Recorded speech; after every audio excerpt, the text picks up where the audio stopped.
Olá pessoal, tudo bem? Deixa eu me apresentar para vocês aí. Meu nome é Mauro e hoje eu vou ser o professor de história de vocês. E vai ser um prazer. Claro que eu preferia que estivéssemos todos juntos numa sala de aula, seria muito mais atraente, né? A gente ia poder conversar, a gente ia poder debater alguns assuntos, ia poder perguntar uns para os outros e a gente ia construir um momento muito legal. Mas, como todo mundo sabe, né? A circunstância não permite isso, né? Infelizmente. Mas eu acredito também que se cada um fizer a sua parte, contribuir, nós vamos vencer esse período. Não sei quando, mas a gente vence. Não vai atrás de conversa de gente aí que diz que ficar em casa é coisa de gente que é fraco, né? Que ficar em casa é coisa para os fracos, que isso aí não é nada. Isso aí é gente que está interessado só em fazer meme para a internet. Nós não somos disso, né? Na realidade, os que ficam em casa hoje são pessoas que estão abrindo mão do convívio social, da sua vida social, em prol de um bem maior que é a saúde da coletividade. Então, seja sábio, né? Se cuide, se higienize de maneira adequada, evite aglomerações, para que a gente possa logo logo então aí tá nosso habitat, né, de aluno, que é a sala de aula, que é um lugar muito maravilhoso.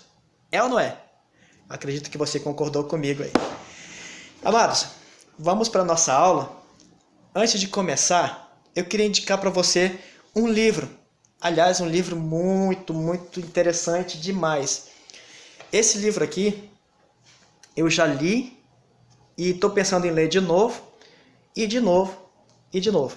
Porque esse livro é muito interessante. Ele conta a história da família portuguesa desde o momento que eles vieram para cá, para o Brasil, em 1808, quando vieram fugidos de nada mais, nada menos do que Napoleão Bonaparte. Napoleão não, Napoleão Bonaparte, né? Eles vieram fugidos de lá para cá, para o Brasil. O momento que eles chegaram, a viagem deles, claro, e depois o momento que eles chegaram aqui no Brasil, o tempo que eles ficaram aqui, enfim, o momento que eles voltaram para lá, é demais interessante esse livro aqui. É aquele tipo de livro que é igual filme bom, sabe? Que quando a gente começa, a gente não quer parar. Aquela série legal da Netflix que a gente diz que vai assistir só um capítulo e quando vem já é 3 horas da manhã, a gente continua assistindo a série, né, até ela acabar. Esse livro é mais ou menos assim. A gente sempre esperando cena para os próximos capítulos. Se você quiser ler, inclusive eu até empresto, né? Só que assim, ó, é 2V, vai e volta. Se você se interessar, tá aqui o livro do Laurentino Gomes, 1808. É muito interessante. Fala muito da história do Brasil aqui. E por que eu indico esse livro? Porque, claro, a gente está estudando, né, sobre a história do Brasil aqui no nosso livro.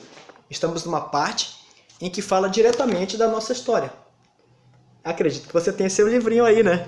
Se não tem, meu querido, procura onde é que ele está lá. Você tem que ter responsabilidade com esse livro. E não só ter responsabilidade, mas você tem que ler também. Você precisa aprender, né? Nós precisamos, a gente está sempre aprendendo alguma coisa. E hoje, o que nós vamos falar? Sobre as consequências, né? O resultado da independência do Brasil. Porque não foi aquela coisa bonita, aquela coisa poética, como todo mundo imagina, né? Ah, independência ou morte, e agora sou independente. A coisa não foi bem assim. Teve muita coisa que veio depois desse grito do Ipiranga, aí, as margens do Ipiranga. E é importante a gente conhecer isso aí. Inclusive, também eu lhe aconselho ler outros materiais, porque existem várias vertentes historiográficas que falam do mesmo assunto, só que com perspectivas diferentes. Então é bom a gente não ficar só numa visão histórica e ir atrás de outras. Ler também, porque existem vários argumentos, existem vários problemas que foram questionados, enfim, a respeito da descoberta, enfim, de várias coisas na história que é importante que a gente saiba. Então procure outras informações a respeito da história do Brasil, para que também você tenha a sua própria opinião a respeito do assunto, né? E quando você estiver por aí, numa rodinha de amigos, assim, aquele momento, aquele clima aconchegante, e alguém tocar no assunto, você tenha, ó, pé no chão, capacidade para se posicionar e dizer, não, eu conheço a história do meu Brasil, eu conheço a minha história, e não passar vergonha por aí, né? Então eu lhe aconselho a fazer isso aí. Dica de professor de história, né? Claro, eu não ia falar de outra coisa, né? Falar da minha área, história, que aliás é a coisa mais linda que existe no mundo, depois do espelho, é a história. Acho que você entendeu, né? Vamos lá, deixando brincadeiras de lado e vamos seguir para nossa aula aqui. Enfim, como eu estava dizendo, a independência do Brasil trouxe vários resultados para nós. Foi muito bom, nós somos o que somos hoje porque começou lá, nessa independência, nessa movimentação popular em torno da independência do Brasil. Só que lá no início de tudo, houve muito desgaste, houve muito embate em torno desse assunto. Porque existiam duas pessoas, ou melhor, dois grupos de pessoas opostas entre si. De um lado, nós tínhamos o quê? Em primeiro lugar, os portugueses, que não estavam interessados na independência do Brasil. Evidentemente que eles não estariam, por quê? Eles já tinham conseguido tirar o Dom João, levando de volta lá para Portugal, para que ele pudesse novamente assumir o trono. Porque se ele não voltasse, ele ia perder o trono.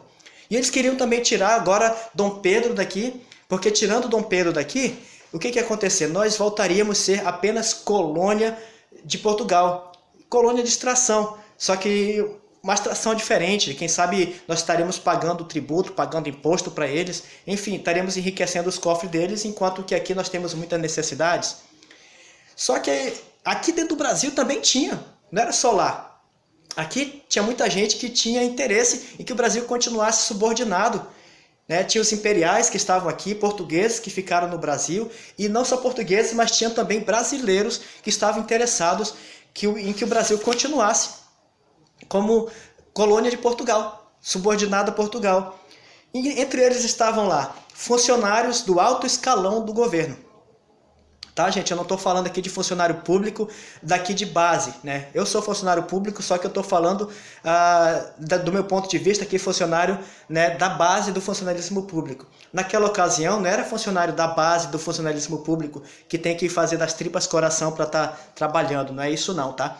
Eu estou falando aqui, de funcionários do alto escalão do governo, né, que tinham interesse em que continuassem como subordinados a Portugal, porque com certeza tinha alguma vantagem com isso aí.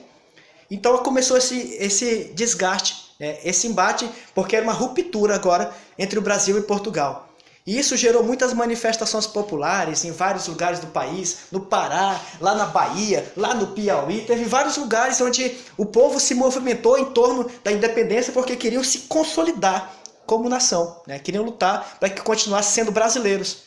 Brasileiros via Brasil, não brasileiros via Portugal, não queríamos mais isso. Eu imagino, inclusive, lá em Portugal, o Joaquim e o Manuel de novo discutindo, né? Eu gosto de falar do Joaquim e do Manuel, né? Manuel, mas tu viste que lá no Brasil agora eles estão reivindicando, eles querem agora se tornar independente. Estão pensando que são o que agora? Esses adolescentes estão querendo ser independentes? E o Joaquim olhar do outro lado, pois é, Manuel, nós temos que fazer alguma coisa, nós não podemos permitir que isso aconteça, agora eles querendo ser independentes. E aí o que aconteceu foi justamente isso, a coroa lá não tinha interesse, aqui no Brasil tinha pessoas que não tinham interesse, então começou esses embates e começaram as manifestações populares aqui no Brasil, em vários estados, e dentre elas eu quero destacar uma, que aconteceu na cidade de Campo Maior, que fica no Piauí. E foi conhecida como a Batalha do Genipapo. Batalha do Genipapo, né? Genipapo. Genipapo é uma fruta muito boa, diga-se de passagem. Não vou dizer para você o porquê da Batalha de Genipapo, porquê desse nome, né? Vou deixar para você pesquisar e depois dizer, aí professor, Batalha do Genipapo aí é por causa de tal... É com você aí, né? Tem o porquê desse nome aí. Mas no Piauí, essa Batalha do Genipapo, aconteceram coisas muito interessantes. Foi uma das batalhas mais sangrentas que nós tivemos naquele momento ali. Depois, no desdobramento, nós tivemos outras, mas naquele primeiro momento foi uma das mais importantes. Por quê? Já no primeiro dia dessa batalha, nós tivemos 200 baixas de brasileiros que morreram diante das tropas imperialistas, diante do exército português. E, além desses 200, 500 brasileiros que foram presos, né? Eram agora prisioneiros de guerra dos portugueses. E esse exército brasileiro, ele era governado, ou melhor, ele era dirigido pelo seu João José da Cunha Fidier, que na ocasião ele era inclusive governador do Piauí, mas que foi escolhido pela coroa para estar combatendo lá os seus conterrâneos, combatendo os seus parças ali, né? Em prol da coroa. Só que o que aconteceu? Ele não esperava, não contava com a astúcia dos sertanejos ali do Piauí. Sertanejos, vamos trocar essa palavra sertanejo por interioranos, né? Sertanejo nada mais é do que isso, pessoas que eram do interior, que tinham essa capacidade de conhecer bem lá a Caatinga, o Cerrado, que conseguiu avançar a mata dentro porque tinham conhecimento bem rico em torno disso, né? Conhecimento mais aprofundado da região. E esses sertanejos, como sabiam que não poderiam bater de frente, assim, ó, tete a tete, contra a tropa imperial, porque a tropa imperial era o que? Era um exército que usava armas, tá vendo? Eles usavam armas, eles sabiam usar, eles eram treinados para isso. Enquanto que desse lado aqui, dos brasileiros, eram trabalhadores comuns, pessoas comuns que simplesmente estavam fazendo uma manifestação popular em prol da independência, mas que não tinham armas, que não tinham, pelo menos, armas de fogo, né? Se organizavam como podiam, talvez até com cabo de vassoura da Dona Maria lá, emprestado, só para entrar na batalha. Do outro lado tinha lá um exército bem armado. E os sertanejos, que não eram bobo nem nada, então, o que pensaram? Pô, a gente não vai conseguir vencer esses caras assim. Então, começaram uma estratégia de guerrilha. Começaram a atacar de maneira em que eles não esperavam, naquele pulo do gato, né? Então, começaram a atacar dessa maneira assim. E, em determinado momento, eles conseguiram entrar lá no acampamento dos soldados imperiais, da coroa. Conseguiram pegar os armamentos, conseguiram pegar comida, conseguiram pegar dinheiro. E aí deixaram os camaradas numa situação em que eles não podiam mais estar combatendo, porque eles não tinham mais recursos. Perderam o armamento e agora o armamento estava na mão do povo, a comida estava com eles, o dinheiro estava com eles. Como é que iam manter ainda o exército no campo de batalha, vamos dizer assim, se não tinham mais recursos? O que restou foi o senhor João José Fidier, o governador, pegar a tropa e vazar, porque não tinha mais espaço para ele. Então ele que comemorou lá no início, porque venceu a batalha, no final acabou perdendo a guerra. Por isso que diz, né? Ri por último, quem ri melhor. Ou ri por último, quem também não entendeu a piada, né? Vamos lá, gente.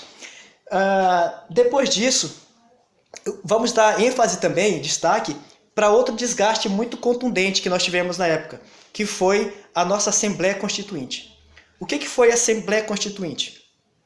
Foi uma formação composta, uma composição, né, de homens que faziam parte do funcionalismo público, militares, civis e, principalmente, guarde essa palavra, principalmente, proprietários rurais. Troque essa expressão, essas duas palavrinhas, proprietários rurais, por latifundiários. Latifundiário é aquele camarada que tem terra para dedéu, muita terra. A gente não está falando de dono de chácara, a gente está falando de pessoas que eram grandes produtores, grandes agricultores, que muitas vezes tinham terras que seriam até maior que o nosso estado, aqui, maior que a cidade de Canoas. Canoas é desse tamanho diante do que eles tinham. Então, esses camaradas, como eles tinham essas posses, eles foram chamados para fazer parte dessa Assembleia Constituinte, que tinha como interesse elaborar a nossa Constituição, a nossa primeira Constituição.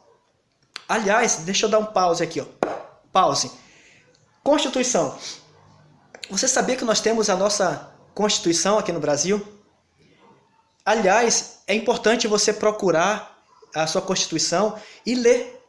Eu achei um exemplar novo, atualizado por R$ 1,99, num balaio. Para você ver como dá uma importância, né, para a nossa Constituição. Estava no balaio um livro que estava novo por R$ 1,99. Mas ali, querido, existe assim, o seu direito enquanto cidadão, a responsabilidade do Estado para contigo, para com a tua casa, para com a tua família, e você talvez tenha direitos ali que você nem sabe que tenha. Então, assim, eu lhe instigo, assim, eu lhe impulsiono você para você ler a sua Constituição. Pode ter certeza que quem lê a sua Constituição consegue se posicionar melhor dentro desse cenário brasileiro, político, social, porque conhece seu espaço na sociedade, certo? Play. Voltamos então para a nossa Assembleia Constituinte. Esses camaradas se reuniram ali num prédio que era chamado de Cadeia Velha. Eles utilizaram para montar a Assembleia Constituinte e esse prédio ficava ao lado da casa de Dom Pedro. Dentro da Assembleia Constituinte ali houve uma divergência de opiniões, porque uns pensavam de um jeito, outros pensavam de outro. José Bonifácio, por exemplo, que foi um dos arquitetos, inclusive, da independência, amigo de Dom Pedro, ele tinha uma opinião e os irmãos dele, que era o Martim Francisco Andrada e o Antônio Carlos Andrada, tem mais uns outros nomes no meio, eu peguei só o meio e o fim, né? Peguei o início e o fim, porque o nome dos camaradas eram desse tamanho, tipo Antônio Carlos Martins Andrada da Silva Silveira e tal, era uma coisa mais ou menos assim. Então eu peguei só o início e o fim, tá? Então José Bonifácio Andrada, Martim Andrada e Antônio Carlos Andrada eram irmãos. Só que nessa ocasião eles lutaram, eles se divergiram, eles ficaram em lados opostos. E por causa disso, a Assembleia Constituinte, no lugar de decidir, né, como que seria a nossa Constituição, virou um chafurdo, começaram a brigar, começaram a discutir, a ponto de Dom Pedro mandar que policiais, naquela ocasião, entrassem lá e acabassem com a conversa. Mandou circular a galera, isso acabou tudo, só que não ficou por aí. Aquele pessoal estava enlouquecido, enfurecido, tinham discutido lá dentro, o sangue estava quente nas veias, foram para a rua. E na rua começou também a manifestação popular, que foi muito intensa, empurrões, brigas, discussões, pessoas feridas. E essa noite, 12 de novembro, que aconteceu tudo isso aí, foi no dia 12 de novembro de 1923, ficou conhecido como a Noite da Agonia, que é outra coisa que eu vou deixar para você pesquisar, até porque a gente pode falar sobre isso depois, sobre essa Noite da Agonia. Teve muita coisa interessante que aconteceu durante essa noite aí, chamada Noite da Agonia. E por causa disso, a Constituição naquela ocasião, ficou arquivada. Não saiu naquela ocasião.